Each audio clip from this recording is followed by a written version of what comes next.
Good evening. I declare the Ordinary Council meeting of the 28th of July 2026 held in Council Chambers at Level 2, 388 Hay Street, Subiaco, open at 5:30 p.m.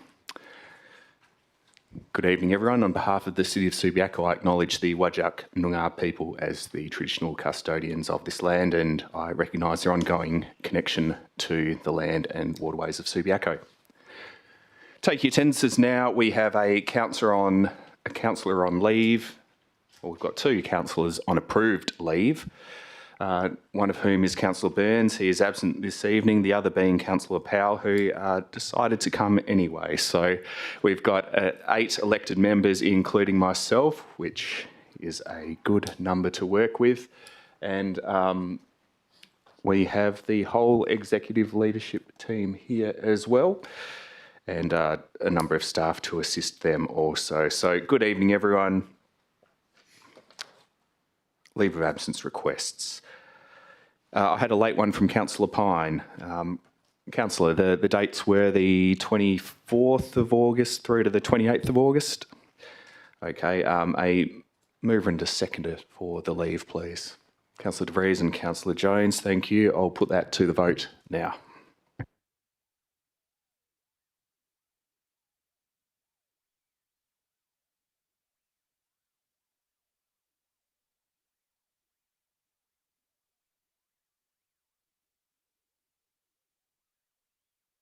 Okay, look, it looks like someone hasn't voted, but for the purpose of that vote, we'll say it was carried on a vote of 7-0, and later in the evening I'll just make sure that everyone votes every time.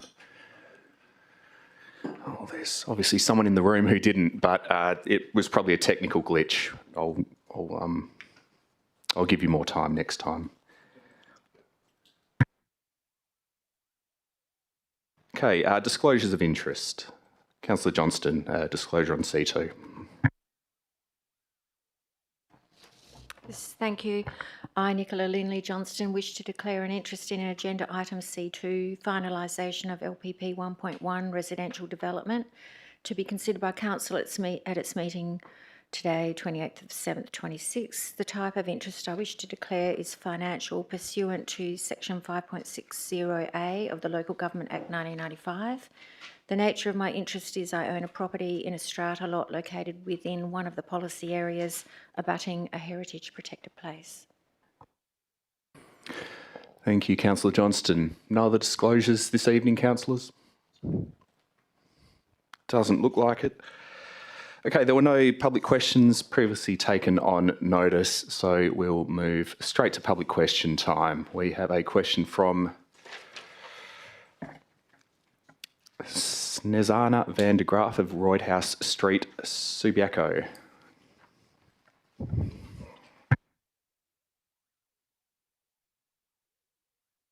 Which one? Which one? Yeah, you can hear me now?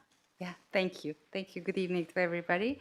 So my first question was, what is the annual rent paid by the council for the leased office space, car base and equipment?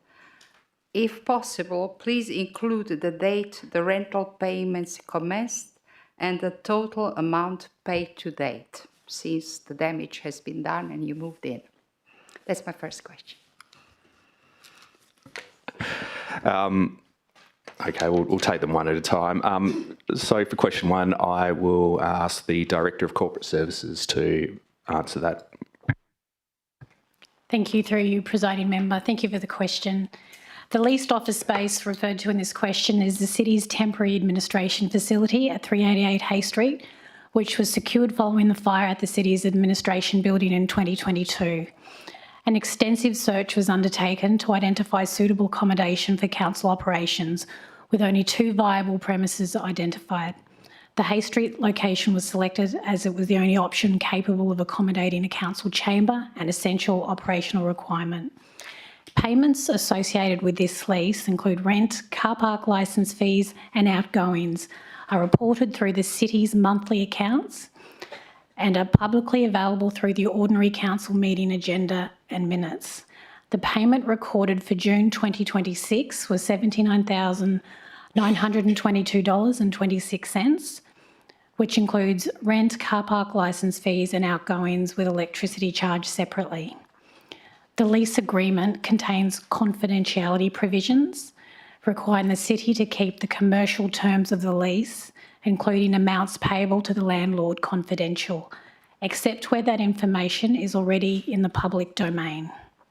Accordingly, the city is only able to provide payment information that has been publicly disclosed through its monthly accounts reports.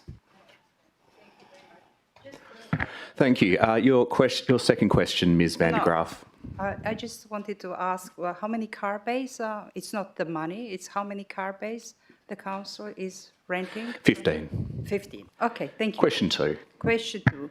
Before engaging architects to design the new civic centre, was the existing council building ever formally assessed and declared structurally adequate or inadequate? Thank you for the question. Yes. Director Corporate. Sorry, there's another part to the question. Was the assessment undertaken and what were its findings? That's all part of the same question. Thank you. Thank you for the question. Director Corporate Services. Thank you, through you, presiding member. Prior to engaging architects to develop a new civic precinct concept, council has had a long history of considering the condition, functionality and future administration building at 241 Rockaby Road. Over several decades, a range of building-related issues, investigations and council decisions highlighted the challenges associated with retaining, refurbishing or redeveloping the facility. Relevant historical matters include: soon after its construction in the 1960s, the building at 241 Rockaby Road was deemed unfit for purpose, resulting in 3 extensions that altered the design, compromising its integrity and contributing to water ingress issues. Since the 1990s, council has considered addressing the issues and constraints associated with the existing building. Records indicate council considered several options throughout 2006 to 2020 due to the state of the building, but chose not to progress either a refurbishment or redevelopment at that time. In 2020, the Mayor's office was flooded and required a complete refurbishment. In 2020, a building condition report undertaken by Dryker engineers identified several issues associated with the building, including prolonged water damage, water penetration and mould.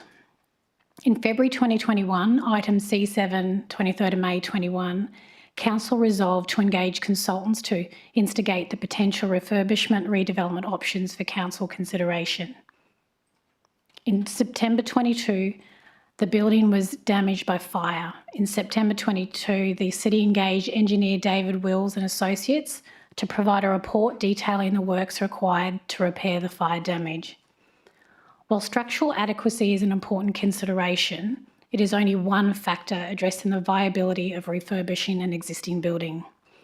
Any significant refurbishment of an older or decommissioned building would need to consider compliance with current Australian building codes, accessibility requirements, heritage considerations, fire and safety standards, building services, sustainability measures, and contemporary operational requirements depending on the extent of the works required.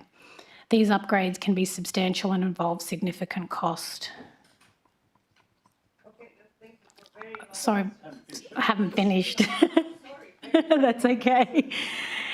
In December 22, council resolved via item C7 on the 13th of December to demolish and rebuild 241 Rockaby Road with some additional requirements. The city has progressed the resolution. This has involved 29 council workshops, resulting in 4 further council resolutions, item C4, 19th of March 24, C7, 27th of August 24, C9, 27th of May 25, and C6, 21st of April 2026. The April 2026 resolution requires substantial analysis and detailed assessment of a range of options, including those previously considered to support the preparation of a business case. Council has been involved in workshops to support the development of a final business case that will assess a range of options through both qualitative and quantitative analysis. To inform council's decision-making on a refurbishment option, the city has engaged Human Urban to investigate whether the building is better suited to refurbishment and adaptive reuse or demolish and replacement. Human Urban has an excellent reputation for reuse of buildings and are currently renovating 83 to 85 Rockaby Road, Subiaco, the former Hiddleston property. Just one more. The outcomes of the investigation, together with all the relevant information required to inform council's consideration of the matter, will be provided to elected members through transparent council decision-making processes at the appropriate time. Thank you, Director Corporate Services. Thank you for the question, Ms van der Graaf. The next question, or next two questions, were submitted by Chris van der Graaf, also of Royd Street, Subiaco. It's to be read by Snezana van der Graaf. Thank you. Okay, another question. What is the total amount paid to Lions Architects today? And are there any further payments pending? If so, what services will those payments cover? Thank you. Director Corporate Services. Thank you, through you, presiding member. An amount of $751,469.46, excluding GST, has been paid to Lion Architects since appointed by Council at the 27th of May 2025 Ordinary Council meeting. That was agenda item C9. The work undertaken to date includes concept design, several design revisions, elected member and staff workshops, engagements of professional sub-consultants such as mechanical, civil, hydraulic and fire systems, and other project-related work. Thank you. Question 2. I think you have partially answered this question, but are the councillors currently workshopping any new designs or considering alternative options? I think you answered that, such as leasing or purchasing commercial premises or refurbishing the existing building, was the question of Chris van der Graaf. What is your answer? Thank you. Director Corporate Services. Thank you, through you, presiding member. So the short answer is yes. In accordance with the Council Resolution of 21st of April 2026, our agenda item C6, the elected members have and will workshop a draft business case. The final business case will include a range of options, inclusive of qualitative and quantitative analysis for consideration at a future ordinary council meeting. Thank you for the questions, and please thank Mr van der Graaf as well. Okay, moving on to public statement time. We have a statement submitted by Peter McDonald of Onslow Road, Shenton Park, a public statement on C2. Good evening, Mayor, councillors and staff. On 16 January 2020, about a month before the city's LPS 5 was gazetted, the then State Planning Minister, Rita Saffioti, wrote to the CEO of the city. Her letter provided assurances that community concerns about protecting heritage and low-density homes at the interface between areas of contrasting densities could be managed via local planning policies. I have here a copy of that letter. Some of you who have been our councillors since 2019 may even remember the letter. After lots of community consultation, in February 2021, Council adopted LPPs 1.1 and 1.2. The LPPs contained height and setback protections to protect heritage and low-density homes at the density interfaces. Now, over the course of the past 5 years, via various mechanisms, since the LPPs have been introduced, State Government and WAPC have stepped in on multiple occasions now to impose changes on the LPPs to reduce the protections that apply. Many properties within the city have had their protections reduced by one or more of the following changes. 1. The transfer of medium density properties out of LPP 1.2 and LPP into 1.1 with resultant reductions in some setback protections. 2. the removal of height limits to rely upon setback protections to achieve much the same end. 3, the recent Statutory Planning Commission reduction of first floor setbacks from 3 metres to 1 metre for group dwellings. 4, the reduction of second floor setbacks from 6 to 1.5 metres, once again for group dwellings. And 5, reduction of third floor and above setbacks from 9 or 6 metres in all cases to 6 metres.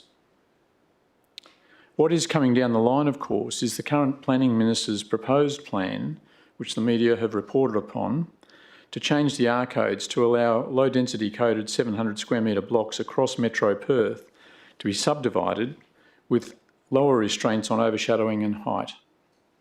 This will cause further degradation of the protections afforded to heritage and low-density homes by the city's LPPs, in my opinion, and further destruction of precious urban tree canopy. With the benefit of hindsight, it seems abundantly clear to me that former Planning Minister Safiotti played the city and the community for suckers by encouraging community involvement in the development of the LPPs. With the state government overturning so many aspects of the LPPs, it raises the legitimate question of whether the LPPs will, in future... You're about half a sentence away from finishing, and I think we should get it on the record, Mr McDonald, so please finish the statement. It raises the legitimate question of whether the LPPs will, in future, retain the support of the community that has put so much time and effort into their development. Thank you. Thanks for the statement. And that brings us to the end of public statement time. There were no petitions or approved deputations. So, councillors, I will ask you to confirm minutes of previous meetings, being the minutes of the ordinary council meeting on the 30th of June 2026. Do I have a mover and a seconder to accept the minutes as a true and correct record? Councillor Pine, thank you. Councillor Fife, seconding, thank you. I'll put that to the vote.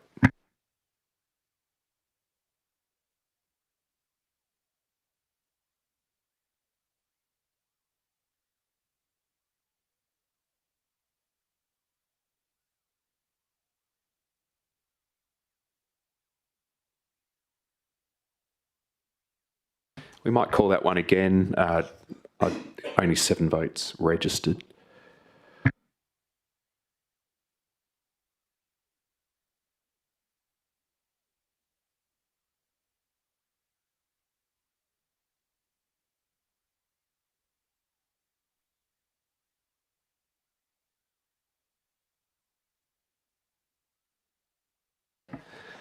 Okay, we've got 8. Yes, the minutes are unanimously accepted. There's nothing specific I need to announce this month, so I think we can move into the agenda items. I have a possible en bloc vote in front of me. The en bloc item would consist of the following on the basis that there's no special voting requirements and no amendments or alternatives have been submitted. The en bloc item at present would consist of AR1, C1, C3, C5, C6, AR2, AR3, AR4, AR5 and AR6. Councillors, did anyone want to remove any of the items from the en bloc vote? Councillor Johnston. Thank you. I'm unable to be here for C2, so I'll need to remove myself and the vote, so that will need to be removed. Yep, C2 is already removed. Okay, Councillor Fife.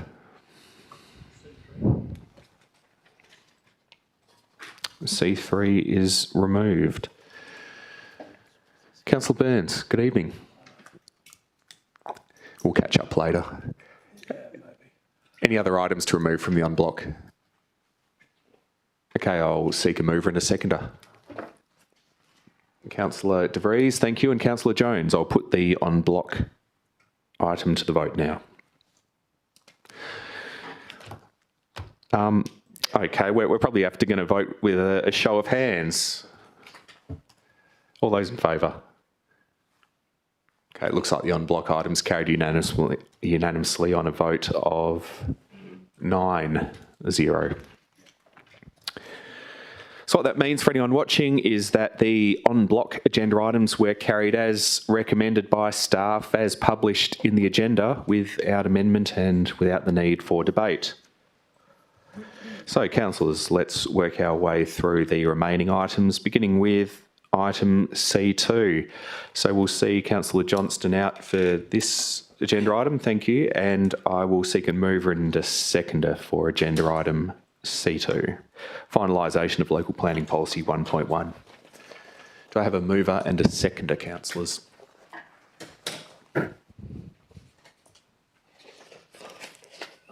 Councillor Powell moving, thank you. And Councillor De Vries seconding. Councillor Powell. Yes, thank you, Mayor. And look, I've got to say it gives me no joy at all to be supporting this officer recommendation. Not that the officer recommendation is anything wrong by them, but I don't think it reflects well on the state government. I am really quite disappointed by the decision of the State Planning Committee to reduce some of the setbacks in local planning policy 1.1. That policy was the result of hundreds or even thousands of hours of work by members of the community. They were volunteer hours to address problems that came with the state government's imposition of modifications to our new town planning scheme, LPS 5, when it was introduced, that put some high density zonings immediately abutting low density residential zones, or 6-storey buildings right next to single residential homes with a shared boundary. How that could be considered orderly and proper planning, I can't conceive. It was contrary to the very cornerstone of good planning. The Minister at the time said it was up to the Council and the community to develop local planning policies that mitigated the effects of this government decision. So that's what the community did, and while nothing can ever alleviate apartment blocks plunked next to low-rise residential homes, local planning policy 1.1 went some way to addressing the problem by increasing setbacks and trying to push the bulk of the high-rise developments back from the boundary with the single home. Those setbacks were put to the WAPC years ago, and they were accepted as part of in that planning policy. Council reviewed that the local planning policies last year, and apart from some minor technical changes, they submitted it back to the WAPC, and it was largely met by silence. After months in limbo with no explanation from the WAPC for the delay, and look, in effect that meant the local planning policies, I think, were in abeyance. Then in late April, the State Planning Committee modified some of the setbacks in regard to medium density apartments. I don't want to particularly overblow things or get people overly concerned, but because staff say it will not make any change to the low and high density interfaces. These changes that the Planning Committee have put forward affect medium density apartment interface. They will allow first and second stories of medium density developments to be closer to residential homes, and as the officer report notes, that will increase the sense of bulk and scale. Potentially 90 local properties are affected. Now, for me, that's a very disappointing outcome. According to the letter the state government provided us when it imposed the higher density in some areas of the city, it said council's role should be in the development of policies that give the community faith in our planning system.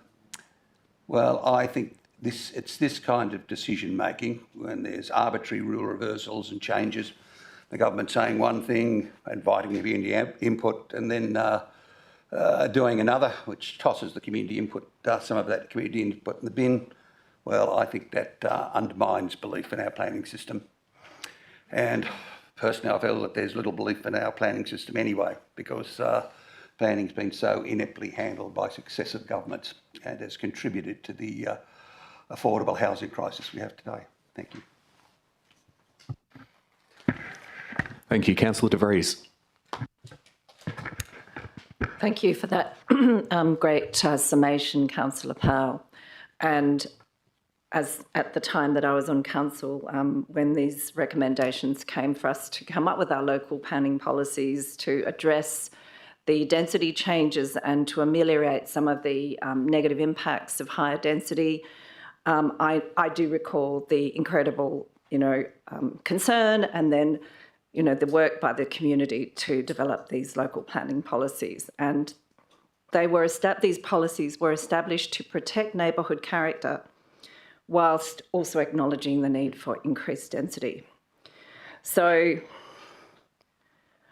it was recognised, and obviously as spoken by Peter MacDonald, that this would be the way in which these would be the principal planning instruments for managing the interface between higher density and established lower density residential areas.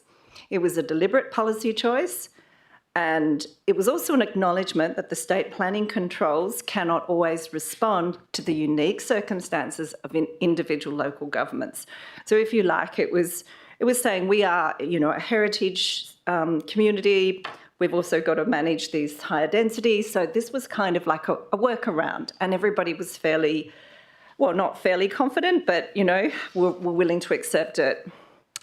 And it was a source of comfort in a time of great stress and anxiety. And I think we also need to recognise that local planning policies exist precisely because local communities require local solutions, and that's what it was. So you can hear tonight from a very active member of our community who worked on those policies, the disappointment and the sense of betrayal and loss, which I think, I speak for.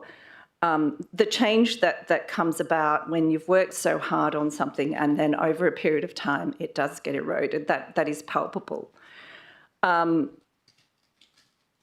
amendments that arise before us today have not happened because of staff. Staff have done a fantastic job, as mentioned by Councillor Powell, of going back, appealing the decision. There's real commitment from the City of Subiaco to acknowledge and to work with our local planning policies. And throughout this process, the City's objective has been to preserve the original intent of its local planning policies, the ones that the community have committed to and worked so hard on, whilst responding to the revised R codes, which, we know that consistency to the R codes is an important consideration. We're not saying it shouldn't be. But it should not automatically come at the expense of carefully considered local planning outcomes. And this is what we keep coming back to, how to make it fair on the residents who have, low density housing, heritage housing, who abut an apartment block. So these were protections to protect the amenity of our community. And obviously, I'm disappointed and I share the view, I have to support it. I'm not going to argue against supporting it, but there is some light in all of this process. The officers have noted that the modified provisions retain increased setbacks for third stories and above. As a result, the amended policy, as I understand it, and you can correct me if I'm wrong, will still provide greater protection than the standard R codes in managing the interface between differing residential densities. And that, in a nutshell, is what we've got out of this, is something. There's a kernel. In addition, overshadowing and visual privacy will continue to be assessed independently under the relevant planning policies. So it's not my preferred outcome, but I want to acknowledge the work of staff in producing an excellent and balanced report. I was very impressed. And to acknowledge that the City has worked constructively within the constraints of the state planning framework. So it is with some reluctance and a heavy heart that I will support the officer's recommendation. Thank you. Any speakers against the officer recommendation? Councillor Fife.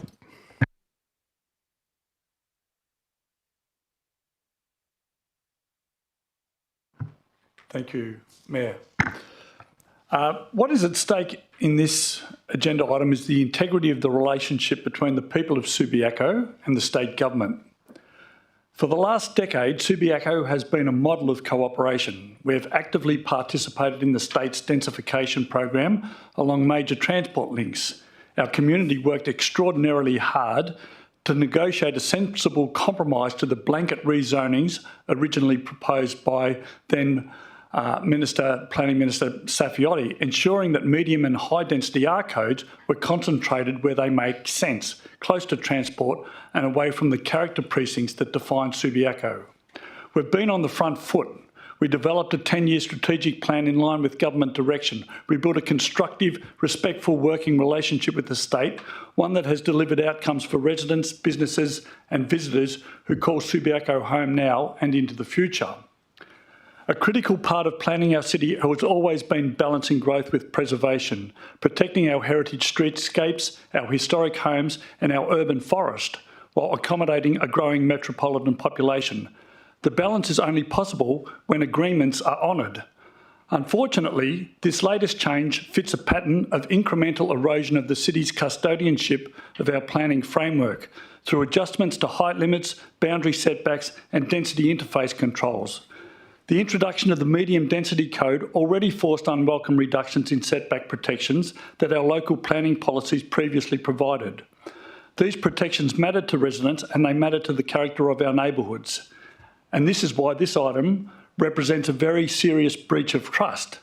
In 2020, both Minister Safiotti and the WAPC wrote to the city assuring us that our local planning policies, including those governing transitions between areas of contrasting densities, were the appropriate mechanism through which Subiaco could address community concerns about the impact of density increases on neighbourhood character. Last year, after extensive consultation with the community, Council passed amendments to the original LPP1 adopted in February 2021. These amendments reflected the community's expectations and assurances we had been given. Yet, today, we are asked to simply accept that the Minister and his department have decided that the goalposts should be moved. We are told that the apartment developments may now be permitted to build almost hard up against existing heritage homes. We are told there is no room for review. The impact of these changes may take years to materialise, but inevitably, they represent an erosion of the fabric of our local character and further downward pressure on the urban forest that we work so hard to build and maintain. That is not how productive relationships are supposed to work. That is not how trust is maintained, and this is not what Subiaco was promised. Local governments are responsible for 38% of all government infrastructure with less than 3% of total taxes, so I'm told by my CEO. We are the level of government closest to the community. We are where democracy works, and I can personally vouch for the dedication and integrity of my fellow elected members. But we cannot function effectively when assurances are withdrawn without consultation, without justification, and without regard for the community that negotiated in good faith. We considered writing to the 90 affected property owners to inform them of these changes. We chose not to because there are no pending developments, meaning no immediate impact. The risk of operating without an updated policy is manageable in the short term, but the breach of trust is not. West Australia has a long history of governments that overreach when they believe themselves politically untouchable. The Carpenter government learned that lesson in 2008 when arrogance met reality. Governments that take communities for granted do not enjoy longevity. This government must respect the agreements made with Subiaco. So tonight, I say that we should not accede to these changes. We should go back to the WAPC and the Minister and respectfully insist that they honour the commitments made to this community. Thank you. Thanks, Councillor Fife. Before I ask for any other speakers, I've just got some questions that I want to raise. I think there's just a bit to unpack when we talk about the Minister and his department doing certain things. Director Development Services, I'm just interested in the WAPC's meeting of the 29th of April 2026, which is, of course, when they determined not to support the city's proposed setback variations.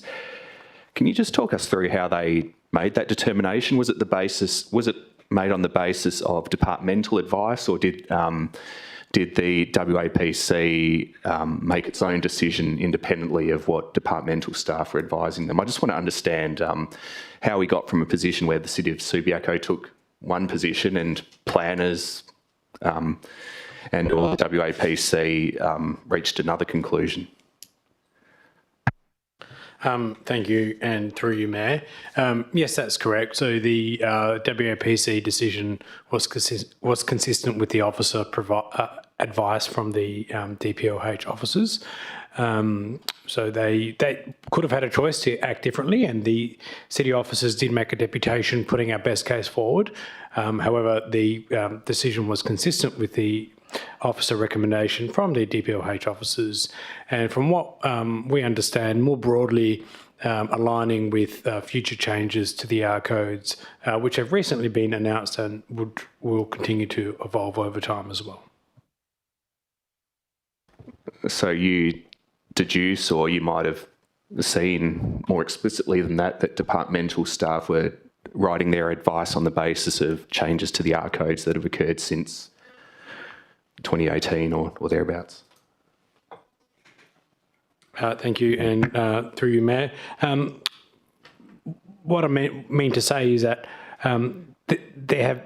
after the WAPC or SPC decision in 29th of April, there were changes announced to the R codes. So what I believe is that the modifications to the city's local planning policy setbacks probably considered those changes that were going to be announced.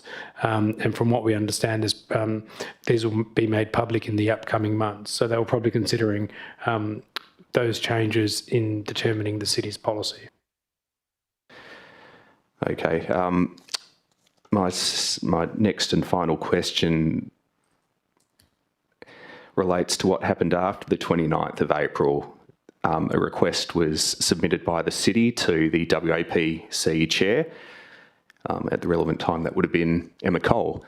A request for reconsideration. Was that request ever formally referred to the Statutory Planning Committee or the WAPC? And whether it was or wasn't, did Ms Cole provide any reasons for not allowing the reconsideration? Director, Development Services. Yeah, thank you, and through you, Mayor. No, I don't believe that our request was tabled at the Planning Committee. It was a direct letter in response from Ms Cole. I don't believe there were any reasons in particular noting that there were no avenues for appeal.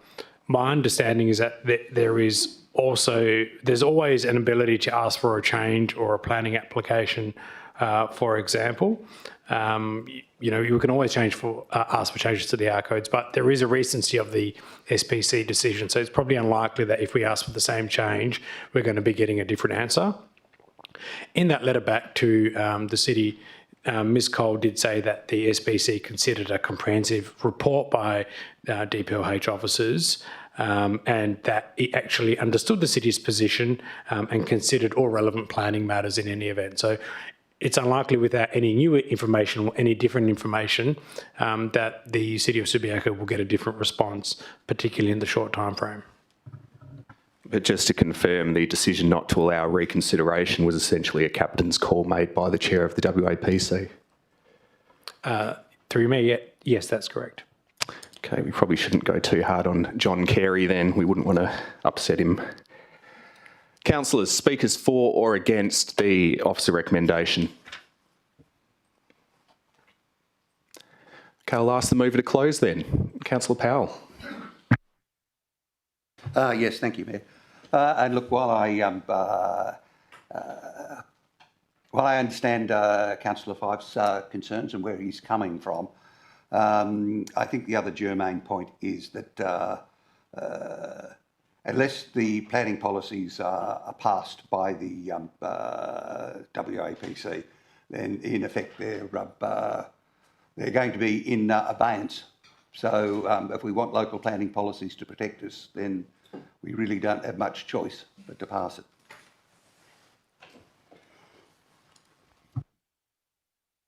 Thanks, Councillor Powell. I'll put the item to the vote now.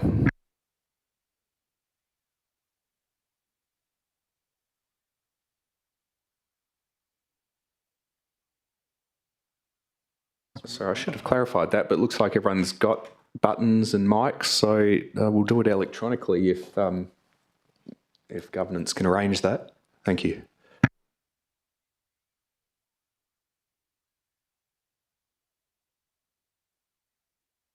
Okay, we'll have to do it by hand. All those in favour? All those against? Okay, the item's carried.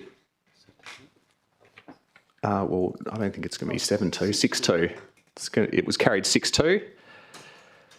And now we'll invite Councillor Johnston back into the room for item C3.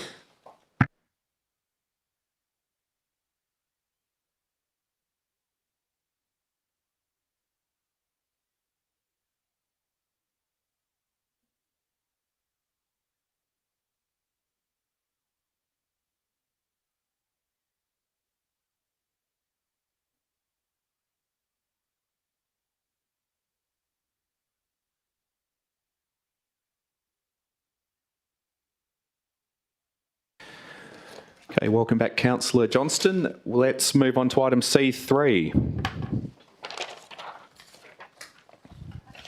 The tender for the Rockaby Road South streetscape upgrade. Do I have a mover and a seconder for the officer recommendation on C3? Councillor O'Connor, thank you, and Councillor De Vries. Councillor O'Connor. Thank you, and through you, Mayor McMullen. This tender sets in motion one of Council's long-term strategic initiatives and one of the key projects in the current Council plan to start what will be a transformation of Rockaby Road South. It's not simply a project about traffic calming or streetscape enhancement or increased safety for pedestrians and cyclists or better outcomes for urban forest or increased street activation and opportunities for business. It's about all of those things working together. It was always going to be an expensive exercise because the community, both businesses and residents, were very clear on their expectations for a high quality outcome that also addressed the critical safety issues and leveraged off and celebrated the existing qualities of the area. Having attended briefings from the City on this project over the years, I've been a councillor and reviewed the work that's been done on the scope for the tender. I'm confident this contract will deliver that quality outcome on all fronts. The original recommendation for cobbles has been amended to brick paving, which is still going to enhance the look and feel of the area while delivering on safety through a change in materiality. It's not only a less costly material, but it will be less costly to lay and present fewer risks in terms of disrupting the underlying infrastructure, such as the water main. But we're still progressing with the granite curbing because not only does this look better, it's a more robust and therefore more sustainable long-term product.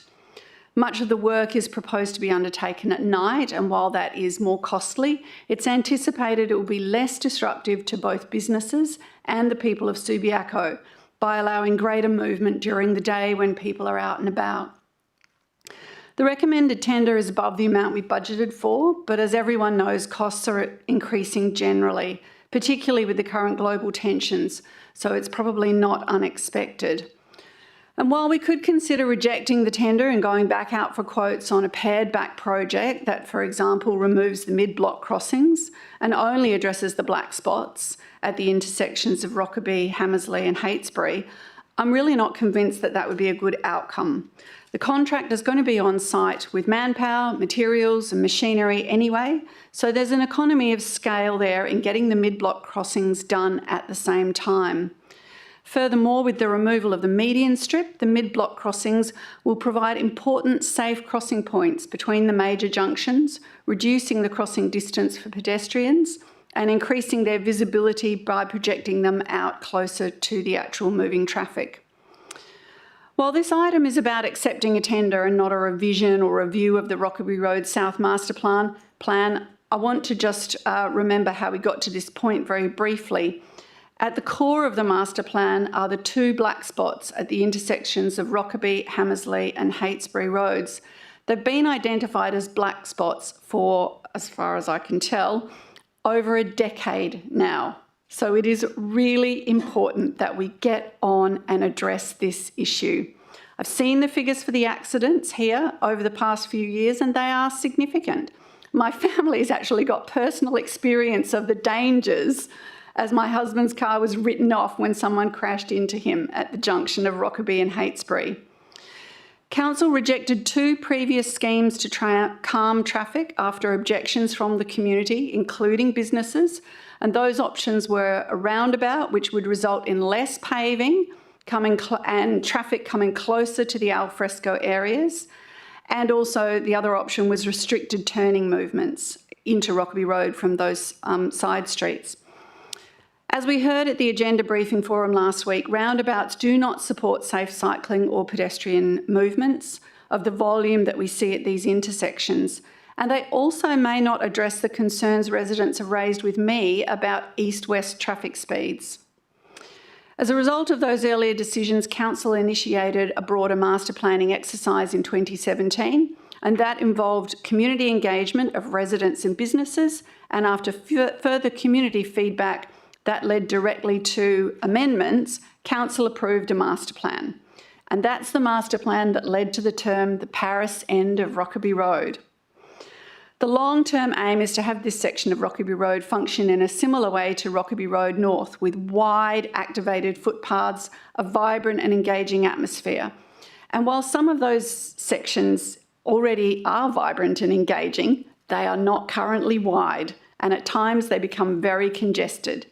I've had feedback from businesses that it can be challenging to manage the alfresco eating and public thoroughfare interface with the current level of activation. So this integrated plan that we're looking to go out to tender today looks to that future. The cost of the project isn't small, but this is a long-term investment in both community safety and amenity. And I support the officer recommendation. Thank you, Councillor O'Connor. Councillor De Vries. Councillor O'Connor has such a fulsome long-term perspective and personal experience, and obviously understanding how much this has meant to people who she knows has given that a real positive picture, you know, for the community. And that's really where I want to add a little bit of discussion, because I think that this master plan and the work that's done is a testament to genuine community consultation, the thoughtful planning and a shared community vision for the future. Above all, it reflects the community's long-standing desire to improve road safety in this precinct, as summated by Councillor O'Connor. It emerged through a lot of consultation, and I did count them. There's around 8 separate stages before Council endorsed the Streetscape Master Plan in August 2001, which is just such a long time ago. And over that time, we hear those snippets of the Paris end of Rockaby Road, and you start to forget what that actually means. But you know, the wider footpaths, the opportunity for businesses to have alfresco out on, you know, more alfresco tables. We've already seen how that's revitalised this other end of Rockaby Road, where businesses are thriving when they can have alfresco dining. So the kind of processes that came to this, much like the work done on the local planning policies, community members invested many, many hours of their own time, and they are the true champions, I think, of this project, and their voices should be heard tonight. We should approve this tender. There were community workshops, an urban design forum, stakeholder workshops, meeting with local businesses and landowners, technical planning and built form studies, formal public consultation and online submissions. And finally, the city's design review panel and relevant state government agencies have also had their opportunity to have input. And it also, as a prolonged process, has come with significant cost, and it's estimated, I believe, to date, $351,777 has been spent on this, and that doesn't include the time and effort of the volunteers. The result is a design that has been shaped and endorsed by the community, supported by main roads, by city officers and so on. To walk away from making this decision tonight would mean just tossing years of careful planning, collaboration and community goodwill into the rubbish bin. To not support this tender would actually be disrespectful to members of our community. Some concerns about cost overruns, well, as noted by Councillor O'Connor, that is somewhat inevitable, but we can be reassured that there'll be opportunities for savings elsewhere, possible grants, and, obviously we can do a mid-year budget review if it's needed. We know it's going to be good for business, it's going to be good for safety, and it's going to be good for Subiaco, which is just bringing more and more people into its streets. So ultimately, for me, this decision has really nothing to do with cost, although, we need to discuss it. It's about delivering a safer, more accessible and more vibrant public space that reflects the aspirations of Subiaco residents. So I urge all my fellow councillors to support this recommendation. Thank you. Any speakers against the item? Councillor Fife. Thank you, Mayor. I have several reservations with the current tender for the Rockaby Road South upgrade. I support a safer, upgraded, greener, more vibrant Rockaby Road South. The community would welcome it, business would benefit from it, but not at any cost. When Council first agreed to this project in 2021, I see the original budget in the agenda was 1.152 million. In 2025, an upgraded tender went out with a budget for stages 1 to 3 of 3.6 million. The best of the quotes have now come back at close to 4.5 million, requiring a further 880,000 just to build this stage. That's not the end of it. Substantial further work, stage 4 of the master plan, widening footpaths, flattening curbs, additional streetscape treatments are still envisaged, all at major cost. We are being asked to commit to a design already far beyond its original budget, with more expensive stages still ahead. We also need to recognise something fundamental. Rockaby Road South does not need to look like Rockaby Road North. They are markedly different environments. Rockaby Road North contains the majority of shops, commercial businesses, higher residential density, and the shopping precinct. It rightly receives substantial upgrades to improve pedestrian movement, and the investments in upgrading the quirky lanes are well justified to add to the ambience and character of the city. Rockaby Road South is and will continue to be a quieter section of the corridor. So we must ask, does it truly need much wider footpaths and flattened curbs all along the entire length of the corridor? Is this level of intervention justified for a precinct that functions very differently from the northern commercial district? One of the stated goals of this project is to improve pedestrian safety, yet the current design removes the median strip. This means pedestrians will now have to cross a 6-metre dual carriageway rather than two 3.5-metre lanes separated by a 1.5-metre median that currently provides a safe refuge. The zebra crossings at Hammersley and Hapesbury Road will certainly improve safety at those intersections, but overall I wonder if the pedestrian safety will be improved. And we should acknowledge the evidence. In the past 10 years there have been no pedestrian accidents at either intersection. Hospitality businesses in the precinct are thriving. The area's popularity is growing organically. I'm not convinced that several months of disruption, even with night works, will help their viability. These businesses rely on predictable access, visibility and foot traffic. Major construction will challenge all three. We'll also lose 14 parking bays. Parking in Subiaco is already limited. Removing parking in this section of Rockaby Road will harm, not help, adjoining businesses. This is a commercial precinct, access matters. I also see significant risks in introducing a pair of first of their kind in Western Australia 4-way zebra crossing intersections. There is no local precedent for how these will operate in a busy mixed-use corridor. Traffic will undoubtedly slow, potentially to the point of frustrating motorists and testing their patience at peak times. these intersections carry real operational risks. Taken together, these issues, escalating costs, reduced pedestrian safety, business disruption, loss of parking, untested intersection design, mean the current proposal does not meet the standard required for a project of this significance. Thank you. Thank you, Speaker, for the recommendation. Councillor Jones. Thank you, Mayor.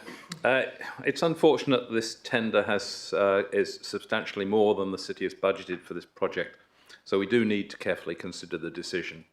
However, the officers have already done substantial value engineering on the design, principally around the choice of materials for the major intersections, and they now feel that the only way to make further value changes will be to omit some work items, specifically the mid-block pedestrian crossings. However, I'm not in favour of this for a couple of reasons. One of the main motivations of the project has been to improve pedestrian safety along the entire southern portion of Rockaby Road. And for 2/3 of this length, between Thomas Street and Heytesbury Road, this is achieved only by those midpoint crossings. They reduce vehicle speed because they narrow the roadway, and this in itself will substantially reduce the injury risk to pedestrians. However, they also provide clearer sight lines for pedestrians wishing to cross the road. They don't have to come out between a couple of cars, and it reduces the distance that they have to walk. This is especially important for the elderly and those living with disabilities. I believe that omitting the midpoint crossings will mean that we will fail to deliver the expected safety benefits, and I'm quite uncomfortable about compromising on community safety. We have a duty of care, and while I acknowledge that we can never achieve perfection, in this instance I think that the improvements are clearly worth the cost. The other main motivation for this project is to improve the amenity along the street by increasing the width of the footpaths. This will increase the opportunities for al fresco dining and will make Rockaby Road a much more inviting place for people and therefore for economic activity. While this tender doesn't include the immediate widening of the footpath, the midpoint blocks are a crucial first step in this because they narrow the roadway. The parking bays along the road will become nearly 1.5 metres wider, and that increased width can subsequently be used to provide the extra space that is needed to widen the footpaths. However, if we don't include those midpoint blocks, that option won't be available to us, and we will therefore fail to deliver on those expected amenity improvements over time. Now, it's true that we could choose to postpone the implementation of the midpoint blocks, but I believe that this would be a false economy. It's highly likely that the overall project would cost substantially more if they're split off as a separate body of work, both because they will involve more officer time and because they will lose economies of scale. I'd also point out that if we were to reject this tender to allow the immediate scope to be reduced, there's still no guarantee that the reduced scope would come in under budget. I'm concerned that if we don't approve this tender, then we'll end up with one of either two outcomes. Either we never proceed with the project, nothing happens, or we'll eventually pay an awful lot more for getting done, for getting the master plan achieved. So on balance, I think we should accept this tender and proceed with the project. While it's more than we expected, I think that this is the cheapest way that we will deliver the outcomes that the community expects. Most tenders that the city does come in under budget, and while this one doesn't, the CEO has assured us that the city has the capacity to cover the extra cost. The southern end of Rockaby Road is one of the gateways into the heart of Subiaco, and it deserves to have some love invested in it. The project will make it safer and much more attractive, so I support the officer recommendation. Thank you. A speaker against? Councillor Johnston. Thank you, Mayor. Yes, look, I think this is quite a difficult decision for this tender. Clearly, there's been accidents and there are 2 black spots there. However, the solution for that and the funding that would have come through the black spot funding was rejected. So now we've got before us a tender for an expanded scope of work. It doesn't apply to black spot funding, so we can't get any funding for that. I think the improvements that are being done will look good, but they come at a big cost. So over 50% of the total spend on roads is going towards Rockaby Road South in our budget. It's going to be over 4.5 million. The streetscape there, it's already activated and it's already had improvements through some of the recent developments that actually have been delivered since this went out for consultation with the master plan. Elysium's one of those examples, and there's another apartment block there too. And there'll be more as some of those other blocks get developed. There have been 0 pedestrian injuries over the last decade at those intersections, and yet we've got the design with the 4-way crosswalks, which Councillor Weiss touched on. So I have reservations the outcome will deliver on the road safety and expectations of the community, particularly given the length of time since the consultation occurred. It was 5 years ago, and some of the materials have changed following that consultation due to cost. And the impact on local businesses that operate in the evening and the residents that are now new to the area. I'm concerned about the impact of 10 months of night works. The other options that could have been explored to mitigate traffic accidents, I think that would have been maybe quite a useful thing to have done before we went out for tender. And I know this was sort of raised recently, and we were told that the stakeholder groups will be consulted with after the tender's approved. But I think that's potentially the wrong way around of doing it. And I think it would have been great to have engaged with stakeholder groups, a variety of stakeholder groups, and talked to them about options and maybe got a bit more creative about how this could have been tackled. And that's the stakeholder groups could have included day and nighttime businesses, residents who live there and around the area, and cycling groups who frequent the area. So for those reasons, I won't be supporting it. Question, Councillor De Vries. Yeah, through you, Mayor McMullen. I just wanted to address the black spot funding and the point made by Councillor Johnston that was rejected. I just want to clarify that the black spot funding, was it rejected by the city outright, or was it after significant community opposition that the original design of the roundabouts, is that what happened? Thank you. Director, Technical Services. Thank you. For you, Mayor. So this is really the second. So it was actually following fairly significant opposition by the local community, which then proceeded or then led to a council decision to return the funding and look at alternative options, and which that then led into the eventual master plan development. Yeah, sorry, through you, Mayor McMullen. The follow-up question is, that was in 2021, was it? What was the year? I just don't recall.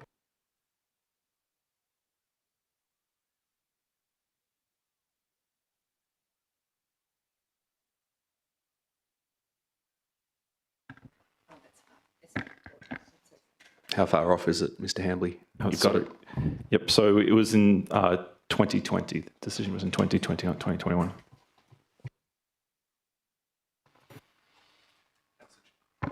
Councillor Johnston, you've got a question, do you? Yes, thank you. I thought that question had been emailed during the week, and my understanding was that the black spot funding, the community consultation happened in 2017, where the roundabout was proposed, and that the community feedback was against that, and it went to council meeting and was the council decision resolution was to reject the roundabout. My understanding was that was 2017. Mr. Hambley, can you clarify the timings?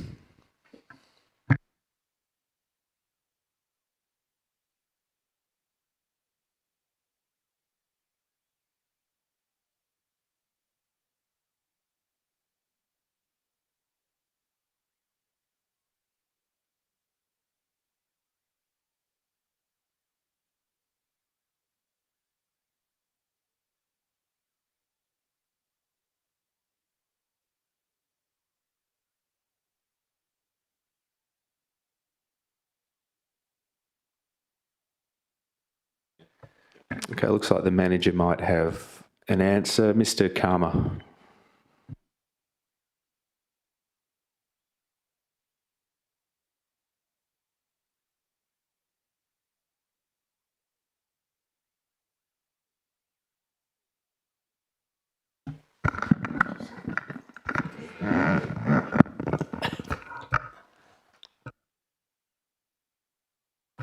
Oh, there you go. Got there. Thank you, and through you, Mayor McMullen. Just having a look at the council resolution, there were a few rounds of engagement occurred in the lead up to the decision, but it was the 21st of April 2017 resolution that actually made that decision around the roundabouts. Okay. Follow-up question, Councillor Johnston? No? Okay. Do I have any speakers for the officer recommendation? Councillor Pine, thank you. Thank you. This proposal has a lot of dilemmas, ultimately. And when I look at decisions, you have to establish some clear criteria by which you're going to make those decisions. Safety is one criteria. There's been 35 crashes at those junctions over the last 10 years. 25 of those have been cars turning right. 5 of those have been bikes and motorcycles. So one criteria is safety.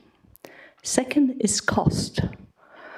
I have to say it is disappointing to see the cost increasing from just over 1 million in 2021 to now 4.5 million. The costs have gone up. It's also a function of what materials that are selected. People refer to the Paris end. Are we going to pay Paris prices as well for this? The cost increase is huge, and it is extremely disappointed. The third criteria that you can use is also what benefits are you providing the community, and in particular the businesses. This project will actually add 220 metres square of usable space to create business. The city is actually funding the expansion of a lot of businesses, and that will create a lot of value. Fourth criteria, stakeholder alignment. There's been a number of workshops and feedback on solutions. There was originally a proposal to actually put roundabouts to address a safety issue. Let's not forget, this project was originally started as a safety project, not a project to embellish Rockaby South. If we look at the stakeholder alignment, the community rejected roundabouts.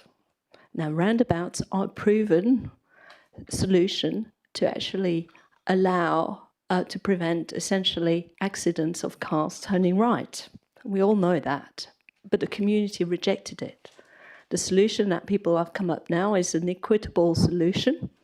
That meets all the main road requirements to actually prevent accidents for cars turning right, because it slows down the traffic. So if you look at the stakeholder alignment, back in 2021, there was public consultation. There were businesses consulted, public consulted. There were over 90 submissions in public consultation. I know businesses have changed. Some businesses have changed. Residents have changed. And there will be continuous change. Let's not forget, this project started 16 years ago. It's taking 16 years to fix 2 intersections. I mean, for me, that's terrible. Absolutely terrible that it takes 16 years to fix an area where we've had 35 crashes. I don't know if anybody got really seriously injured in those crashes, but clearly it's an area where there's problems. So if I look at all those criterias, there are some that I certainly don't like. Cost is one of them. And I think the cost is a big price to pay for the Paris end of Rockaby Road. But my primary driver is safety. And these intersections have not been fixed for quite some time. The current proposal may not be the perfect solution. It is a solution that Mains Road supports. Roundabouts would have been my preferred solution, but I'm not willing to wait another 16 years to get another solution. So that's why I will be supporting the proposal. Thank you. Do I have a speaker against the recommendation? Councillor Burns. Thanks, Mayor McMullen. And apologies, everybody, for my both late and unannounced arrival. Look, thanks. The concepts that we're talking about, consultation, everything else, the lengths of time. The one that's hitting me that comes marching out of the report is that this is all true, but it states we haven't spoken to anybody for all but 5 years, come a month from now. So they don't know. I'm not particularly happy about the fact that we're making this decision, and arguably, look, I'll just back up. I'll get to that in a second. The part of this that concerns me, look, I can see necessity, but at the same time, it's taken a long time for the hospitality part of the Paris End, I know who coined that, and anyway, so the Paris End, but has stabilised, okay, and we have some really good restaurants there.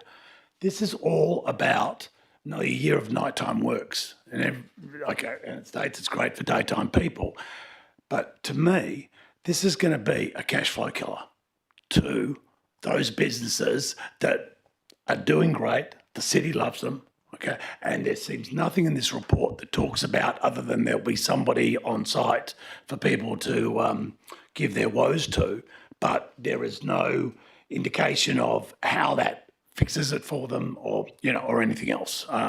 If it's jackhammering and dust and closed roads and access, right, and you're running a restaurant, okay, you're in a lot of trouble. Again, it's a cash flow killer, but I do see the necessity. It could have been fixed with, whether in a roundabout's fix it or this fixes it, crosswalks and everything else. We'll never know the answer one way or the other to that. But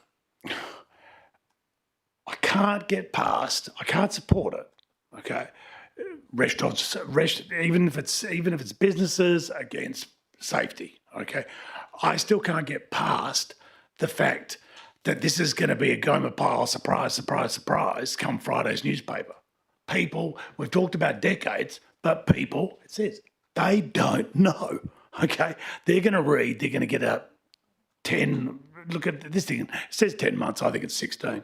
They're going to get 16 months of living hell, trying to operate businesses. And these aren't McDonald's, they're not surviving and everything else. These are people's, singular livelihoods. So I'm not telling you to vote yes for it or no for it. I'm just telling you I can't get past, I just can't get past the fact that we haven't told them. We might have told them before, but we're not saying, come along to the meeting tonight, sit there and tell us what it's going to do to you. Or arguably, I feel like I'm making a decision that's being made behind people's backs, some people's backs. Thanks. Thank you. Do I have a speaker for the officer recommendation? Councillor Powell. I'm not quite sure whether I'm for or against. I do have a couple of questions, though, if I may. I do have a couple of questions, if I may, beforehand, though. Questions, Councillor Powell. Just in regard to that, has there been any communications between the city and the locals or shop owners or cafe owners in the last 6 months about what the city is planning to do? There'll be a technical answer to this, which we'll get the manager to answer, and I'd also be keen for a staff comment on the fact that this is a priority project under the council plan for 2025 to 2035. So one would think and hope that the topic came up in the context of that consultation also. But Mr. Karma, if we can have the technical boots on the ground answer to the consultation or recent communications question, and then to the extent the Director Corporate Services is able to answer the question about the broader picture council planning consultation, I'll get an answer from you too. But Mr. Karma. Thank you, and through you, Mayor. So no, there wasn't any consultation with any of the businesses or community about the technical aspects of design. However, what I will say though is the project has been publicly advertised on the city's major projects webpage now for a number of years, and it's been kept up to date, so that information is available in the public realm. Thank you, Mayor. Thanks for the answer. Director Corporate Services, I realise you weren't in the director role when we were preparing the council plan, but are you able to advise on whether this project, which is a priority project, came up in the course of consultation and communication about the council plan? Thank you, and through you, presiding member. As you're correct, I wasn't here for the engagement. I'll talk through the general process that happens. So with the council plan, we obviously had engagement workshops with elected members and council officers to choose the correct projects that were the priority for the city. But we also advertised the council plan, which included a list of council's priority projects in there. Whilst it's at a high level, it doesn't go through the detail for each project and scope, so it's not a replacement for detailed project community engagement. It has been communicated at that broad strategic level. I will perhaps seek some advice from the CEO just in case there's anything else he has to add, as it was before my time. Through you, presiding member. Thank you. CEO, anything to add? Other than not as specific in terms of, yes, there was consultation in relation to the council plan, and then in addition, obviously, it came to council as a matter for council to resolve to proceed with. So, and it's been incorporated in the annual plan that council adopted in terms of the budget a year later. So there are elements of it, but has there been doorstop for every person there since then? Not at that time. However, I do engage with a lot of the businesses along, and they certainly are aware of the project, the ones that I've spoken to. Oh, look, I think 3 executives answering the one question is probably a bit too much. I think we've got it, Mr. Hambley. Thank you. Councillor Powell. Yes, thank you. And through you, Mayor, at the moment, I believe the speed limit is 50 kilometres an hour. For main roads to approve a lower speed limit, would these works have to be done, you know, for a 40-kilometre speed limit? Mr. Hambley. Thank you, and through you, Mayor. So, based on our last discussions with main roads, that is the case. So, as you're aware, we've got an area-wide approach for our local access roads and local distributor roads, but doesn't apply to Rockaby roads. So, the intention would be to design an environment that's more conducive to a low-speed environment, so that we could get, we suspect, probably 40 k's initially, but the long-term goal would probably be to match the northern section of Rockaby Road and have a 30k operating environment there. Councillor Powell. I'm prepared, happy to speak to it now. Thank you. Please do. Look, I think from all that's been said, it's obvious that this is a bit of a tricky proposition, certainly with points for and against. So look, I'm going to start with the cost, well over $4 million, $800,000 over budget, and look, I don't think anybody likes that. But as we've witnessed since COVID, the costs of all these types of works have ballooned substantially. And look, there are numerous factors behind that, including the supply chain problems. Delay is not going to make this project cheaper, so I think we're at a stage where we say we're either going to do it or we don't, and Rockaby Road South remains as it is. Now, this master plan has been a long time in the making, the master plan, and how we're going to fulfil it. Community consultation was 8 or more years ago. It predates my time on council.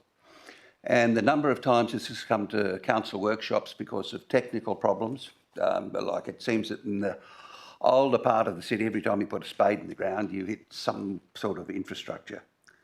In this case, one of the biggies was Water Corporation pipe, and I certainly don't think people would like to see their water supplies cut off. So, look, there's been changes in the technical specifications to address quite a number of these problems, and getting that right, I think, has been part of the time and by consequence part of the cost blowout. Look, I'm also concerned about the 10-month schedule this is supposed to take. And what effect, I think, as has been pointed out, this is going to have on a thriving business community in this part of Rockaby Road. I note that the work will be done at night. That's part of the cost blowout, maybe 10 or 20% of the price, to try and lessen the impact on local businesses. Look, I also note that it's going to be done as stages along that section of the road. So not every business is going to be affected, but at the same time. So some will be affected for shorter times than others. But look, there's going to be some impact is inevitable. And restaurants and bars are nighttime businesses. So perhaps it's going to be, they're looking at short-term pain for long-term gain with wider pavements, some more greenery, improved streetscape, and most importantly for me, slower traffic, improving safety. And I think, as we all know, for every 10 kilometres you reduce speed on a road, you greatly improve the chances of people surviving a road accident or suffering serious injury. One of the things I am sure of is that the intersections of Rockaby and Heytesbury and Hammersley are identified as black spots for traffic accidents. There is a responsibility for us to recognise that, and I think there's a responsibility to do something about it. To prevent somebody being seriously injured or worse is part of a duty of care. I think maybe a decade ago, when the city was given black spot funding to tackle the problem, but the community didn't support it, so the money was returned.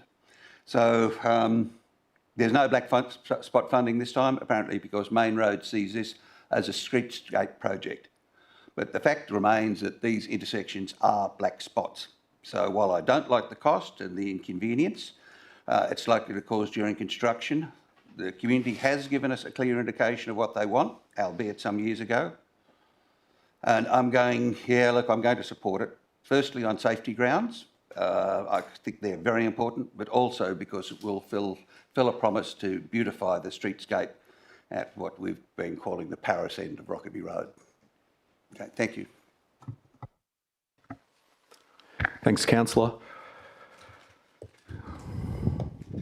Okay, looks like all councillors have debated. I will enter the debate and I will speak for the officer recommendation.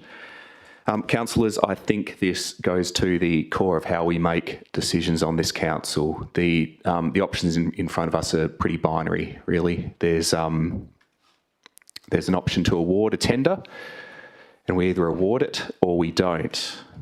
But let's be clear, we're the ones who put out the request for tender. The city did that, and the preferred tenderer responded to that RFT. So as I see it, the only reason to not award the tender at this point would be if we thought the price had come back too high.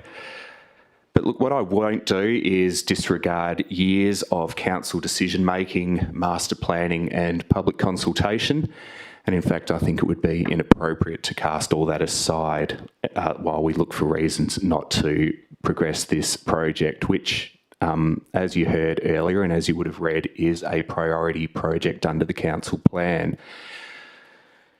And it was identified as such for a reason. So look, I accept that there might be views of the world which say that this price is too high and we shouldn't spend the money, but anyone taking that view, in my opinion, would need to be able to explain why it's too great a cost to pay for the sake of safety and vibrancy and streetscape.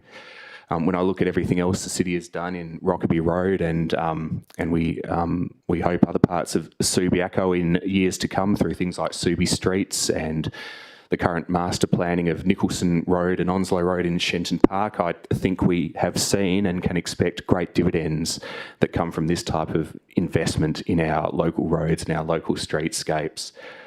So it is my position that despite the cost escalations that have inevitably occurred since 2021 and prior, we have a responsibility to deliver in Rockaby Road and other parts of Subiaco for the sake of sharing in the success that I think this council has delivered for parts of our city centre already in recent years.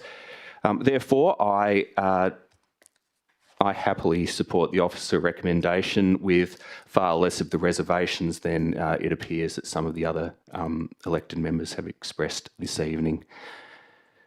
So I'll exit the debate now, and I will ask the mover, Councillor O'Connor, to close. Thank you, and through you, Mayor McMullen. As we've heard, the community have been consulted on this project several times over the years, and that included businesses. The council's been very transparent about the fact this project was imminent. It's in our council plan, which has been widely discussed and consulted on in its own right. The project is not a secret and should not be a surprise to anyone. The feedback from the community was definitively that the master plan we are putting out for tender is the outcome they wanted. And that included the removal of the median strips and the four-way and the inclusion of the four-way crosswalks. I'm not a traffic engineer, and I think it's important that we trust the professionals on the merits of these changes. The design of the proposal has been closely reviewed by Main Roads and approved by them. It would not be able to progress otherwise.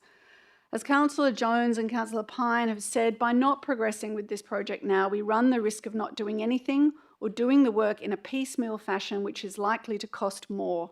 We have before us the opportunity to realise a community vision that will also importantly address the long-standing safety issues at those two black spot junctions, and I thank Councillor Pine for summarising those safety issues so well.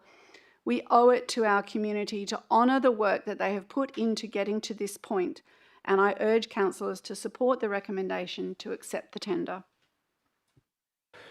Thanks, Councillor. I'll put the item to the vote now. Okay, it looks like it's still going to glitch, so we'll vote with a show of hands. All those in favour? All those against? Okay, the item's carried 6-3. Thank you, everyone. Brings us to C4. Okay, this is the tender for the supply and maintenance of the parking fee payment solution. This didn't form part of the en bloc because it requires an absolute majority of 5 elected members voting in support.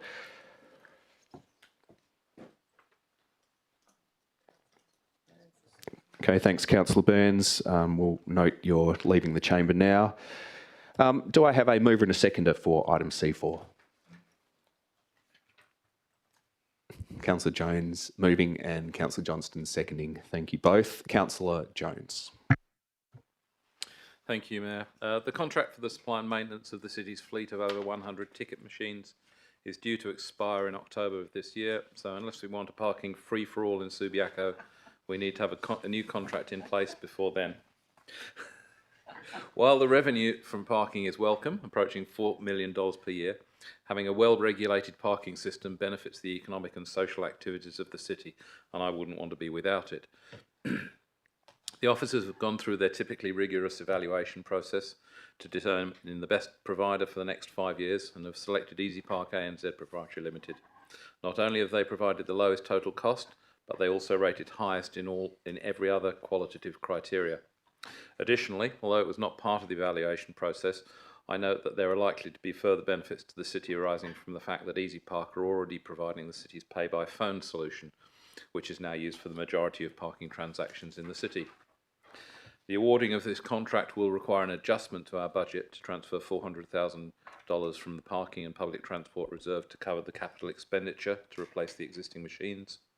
This reserve contains more than enough funds to cover those costs.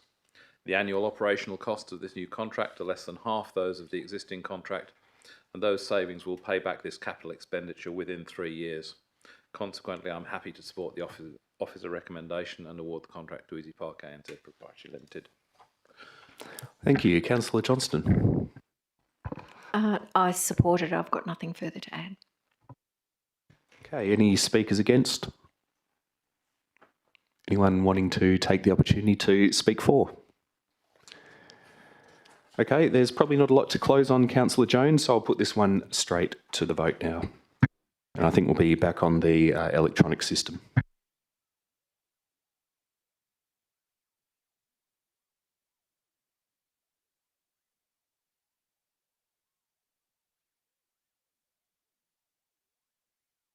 Thanks, everyone. That was carried unanimously, which now means a vote of 8-0. C5 and C6 form part of the en bloc, and there were no elected member motions submitted with prior notice. There's no urgent business that I'm aware of this evening. So, councillors, that brings us to the confidential section of the meeting. There's nothing pulled, so. Oh. Okay. There's a situation in that we carried 5 confidential items en bloc, which means we carried them without debate, and therefore the confidentiality was maintained. But I think I've actually got to read out what those decisions were. So I'll do that now.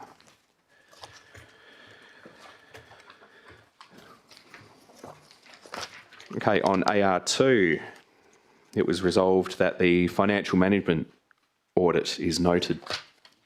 On AR3, it was resolved that the Strategic Internal Audit Plan 2026 to 2029, Attachment 1, is adopted, noting a review of the plan in 2027.